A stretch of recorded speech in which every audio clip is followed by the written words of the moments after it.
It began with a chuckle, sharp, dismissive, echoing through the committee chamber as Tuberville waved off her words. But Crockett didn't flinch. She didn't raise her voice. Instead, she reached into a folder, pulled out a page yellowed with age, and began to read aloud.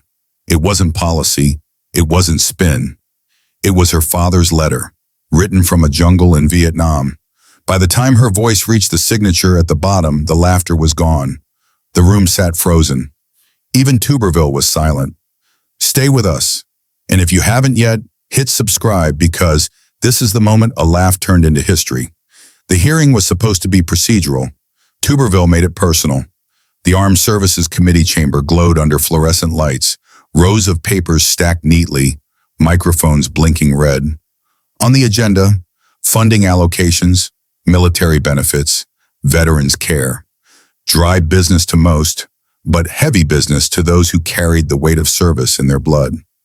Jasmine Crockett sat forward, posture steady, a folder at her side that she hadn't touched yet. She opened with questions on veterans' housing programs, citing numbers, outlining needs. Her tone was crisp, respectful, but firm. Across from her, Tommy Tuberville leaned back in his chair, arms crossed, a smirk tugging at his lips. He tapped his pen against the desk as she spoke, glancing at aides as though her words were little more than noise. When she pressed on inequities in veterans' healthcare, Tuberville chuckled. The laugh wasn't loud, but it was sharp enough to echo. He leaned toward his mic, shaking his head. Congresswoman, that's nice rhetoric. But let's be real. You don't know the first thing about sacrifice or service. You read reports. I talked to veterans. The words landed like a jab. Some allies in the gallery smirked. A few staffers chuckled nervously. The camera zoomed in, capturing the moment Tuberville leaned back, satisfied with his dismissal. But Crockett didn't flinch. She didn't roll her eyes. She simply sat straighter, her hand brushing the folder at her side. Reporters scribbled furiously. Photographers snapped, catching the contrast. Tuberville leaning back, laughing, smug. Crockett calm, poised, still. For a long beat, she didn't answer. She let his laughter echo into silence, let it stretch until it became uncomfortable. And then, with deliberate calm, she opened the folder and pulled out a single page, its edges worn, the ink faint but legible. The chamber leaned forward instinctively. The page wasn't fresh policy print. It was old, fragile, personal. Crockett lifted her eyes, steady, and spoke softly into the microphone. Senator, you laugh at my words, so let me give you someone else's. His laugh was loud. Her father's words were louder. Crockett held the page carefully, the fragile folds of decades-old paper visible even from the gallery. She didn't rush. She let the silence breathe. Let Tuberville's smirk linger just long enough to look brittle under the cameras. Then she spoke, her voice low but carrying, the kind of voice that forces a room to lean in. Dear Mary, she began, her eyes scanning the page. We woke this morning to rain heavy enough to drown out the jungle. My boots haven't been dry in weeks, but I won't complain. We're still standing, some of the boys aren't.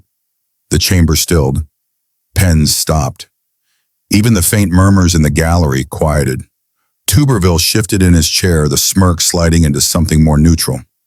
Crockett continued. I think about home every night, about the porch light that stays on, the one I'll see again if God is willing. I keep a photo of Jasmine tucked into my breast pocket. She won't remember me this small, but I hope she knows I was thinking of her every mile.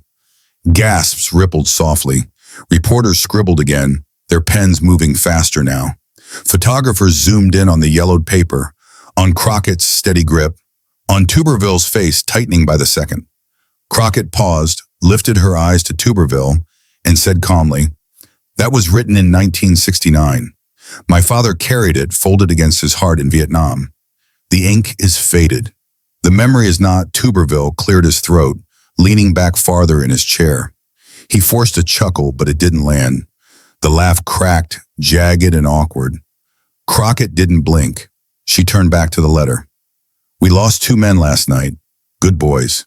Barely 20. I told myself their families will be proud of their courage. But the truth is, it feels like theft. They gave everything, and all I can do is write to you and hope my words carry something of them home. The gallery shifted, some with hands pressed to mouths, others leaning forward in reverent silence. The weight of her father's words filled the chamber heavier than any statistic could. Tuberville opened his mouth to interject, maybe to defend, maybe to redirect, but Crockett lifted her hand slightly, holding the page higher. The gesture was small, but it froze him mid-breath. If I don't come back, tell Jasmine that her father fought because he believed in a country that could be better. And tell her that laughter means nothing if it isn't built on respect. The last sentence hung in the air like a hammer strike. The irony was brutal. The laugh that Tuberville had thrown seconds earlier now felt like an echo of disrespect against the letter itself. Reporters looked up, eyes wide. The chairman shifted uncomfortably, his gavel resting unused. Crockett folded the letter gently, placed it flat on the desk, and leaned into the mic. Her voice was steady, almost sharp. Senator, you laughed. My father bled. Which of those do you think history remembers? Her father wrote about sacrifice. Tuberville's record told another story. The chamber was already heavy with the echo of Crockett's father's words. Tuberville sat rigid, his fingers drumming nervously against the desk, the earlier confidence gone. He leaned toward his microphone, voice low, trying to recover. With all due respect, Congresswoman, my point was that I work closely with service members today. I laugh because sometimes these hearings feel scripted, not real. It wasn't about your father. Crockett turned her gaze on him, unblinking. She opened a second folder, this one stamped with the committee seal. The room leaned closer. Senator, you say you know sacrifice better than I do. Let's test that claim. While my father was writing about Knights Under Fire in 1969, your record shows you were granted multiple deferments. In fact, not once in your career did you serve under arms. Gasps rippled across the room. Reporters nearly leapt forward, pens stabbing at paper. Photographers snapped as Tuberville's face flushed deep red. Crockett slid a document across the desk toward the clerk, who held it up for the cameras. This is not speculation. It's public record. My father wrote about boots never drying. You never lace them. Tuberville tried to cut in, voice sharper now. That's not fair. I served my country in other ways. Crockett cut him off without raising her voice, her tone a blade. In committee votes, Senator. Not in combat zones. There is a difference, and it matters when you laugh at those who carried bullets instead of pens. The gallery murmured, louder this time. One journalist whispered audibly, she's dismantling him. Another typed furiously, Crockett draws contrast, father's Vietnam service versus Tuberville's deferments. She lifted the letter again, her voice softer, steadier. My father's words spoke of men barely 20, giving everything. And Senator, while those men were dying, the record shows you were applying for exemptions. That's not a judgment. That's history. The silence that followed was brutal. Tuberville shifted again, fumbling with his pen, his earlier laughter now completely absent. His eyes darted toward allies in the gallery, but even they didn't meet his gaze. Crockett folded the letter once more and placed it carefully back into its sleeve. So when you tell me I don't know sacrifice, remember this. I carry it in my family's blood. You carry it only as a word you dismiss with a laugh. The weight of her statement pinned the room. The chairman shifted, his gavel hovering, but he didn't strike. He knew silence was stronger than order. The laugh that began the hearing no longer belonged to Tuberville. It belonged to history. The silence after Crockett's last line was suffocating. Not angry, not chaotic, just heavy, the kind of silence that says more than any gavel strike could.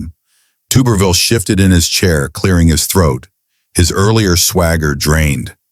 He tried to smirk again, but the cameras caught the crack. The curl of his lip faltered before it reached his eyes. Reporters sensed the shift immediately. Pens scribbled across pages with frantic energy. Tuberville rattled. Crockett flips laughter. Photographers zoomed tight on his face, capturing the contrast. A man, once leaning back, now slouched forward, suddenly small under the lights. Crockett remained still. She didn't push, didn't gloat. That was the power. Her silence forced the room to replay what had just happened. Her father's words of sacrifice set against Tuberville's record of avoidance. On the dais, senators who had earlier exchanged amused glances now avoided looking at Tuberville. One rubbed his forehead with a slow hand, eyes down. Another adjusted her glasses, lips pressed into a firm line. The divide in body language told the story. Crockett steady, Tuberville unraveling. The gallery whispered. A staffer leaned to her colleague, voice low but urgent. She buried him with that letter. The colleague nodded, typing into his phone as the clip already circulated online. And it wasn't just the room. On the screens outside the chamber, the narrative flipped in real time. Twitter hashtags trended. Hashtag Vietnam letter. Hashtag laughter silenced. Hashtag Crockett vs. Tuberville. Cable news anchors broke in with updates. The Armed Services Committee is stunned after Representative Jasmine Crockett read a Vietnam letter written by her father. Senator Tuberville, who laughed earlier in the exchange, appeared shaken. Back inside, Tuberville tried to claw back control. He leaned forward, gripping his microphone with tight fingers. Look, I respect every veteran. Everyone. I've raised money. I've shaken hands. I've supported causes. This isn't about my record versus your father's. But Crockett tilted her head slightly, calm, measured. It became about that the moment you laughed, Senator. The words cut like steel. No rise in volume, no anger. Just precision. Tuberville froze mid-sentence. He looked to the chairman, perhaps hoping for intervention. But the chairman only sighed, his gavel still untouched. Even he knew the momentum wasn't his to manage anymore. The room had already chosen its side. The laugh echoed in one room. The silence traveled everywhere. By the time the hearing recessed, the first clip was already viral. 37 seconds, shaky phone footage from the gallery, uploaded with the caption, Tuberville laughs at Crockett. Crockett reads her father's Vietnam letter. Within 15 minutes, it passed 500,000 views. Twitter trended with hashtags that wrote their own narrative. Hashtag Vietnam letter, hashtag laughter, silenced, hashtag Crockett vs. Tuberville. TikTok stitched the moment into dramatic edits. Tuberville's smirk on one side, Crockett's calm voice reading, "If I don't come back, tell Jasmine," on the other. Some paired it with soft piano music, others with battlefield drums. Every version hit millions of loops. Instagram reels filled with screenshots. Tuberville mid-laugh, Crockett holding the yellowed page, and the caption underneath, "Respect isn't optional." By the evening, one meme crystallized the sentiment. Tuberville's laugh frozen in the first frame. Crockett's father's words filling the next. Laughter means nothing if it isn't built on respect. Cable news hosts broke into regular programming. MSNBC replayed the clip at the top of the hour with banners. Crockett turns father's Vietnam letter against Tuberville. Fox anchors hesitated, but even they couldn't ignore the optics, running it under the line. Heated exchange in Armed Services hearing. CNN framed it bluntly. Tuberville laughs. Crockett reads. Silence follows. Podcasts dropped emergency episodes dissecting the moment. Talk radio lines lit up with veterans calling in, voices heavy with emotion. I carried letters like that myself. She did right by her father. One caller summed it up best. Tuberville laughed. History didn't even late-night shows joined in. One host cracked. Tuberville's laugh lasted 10 seconds. Crockett's letter will last forever. The audience roared, but the truth was heavier than the joke. Inside D.C., aides scrolled their feeds in disbelief. One whispered, "It's not just a clip anymore. It's the story." Another simply shook his head, muttering, "Are you gonna be unbeing?" That laugh will follow him everywhere. And still, Crockett hadn't said much beyond the letter itself. She didn't have to. The clip carried her father's words further than any speech ever could. The laugh had ended. The silence had faces. By the 25th minute, the hearing no longer felt like oversight. It felt like aftermath. Tuberville sat stiff, shoulders hunched, jaw clenched so tight that the veins in his temple pulsed. He gripped his pen so hard it bent under his thumb. His eyes flicked toward allies in the gallery, but they weren't laughing with him anymore. They weren't even looking at him. On the dais, colleagues shifted uncomfortably. A Republican senator who had smirked at Tuberville's first laugh now avoided the cameras, staring down at a blank notepad, doodling circles that grew darker with each stroke. Another leaned back, arms crossed, eyes closed, as if silently begging for adjournment. The chairman, usually quick with his gavel, kept it still. He didn't need to restore order. The silence was order enough, heavy and unbroken. In the gallery, staffers whispered, but their whispers weren't speculation. They were admissions. She destroyed him, one aide murmured to another, shaking his head. A younger staffer muttered, that letter will follow him forever. Reporters captured it all.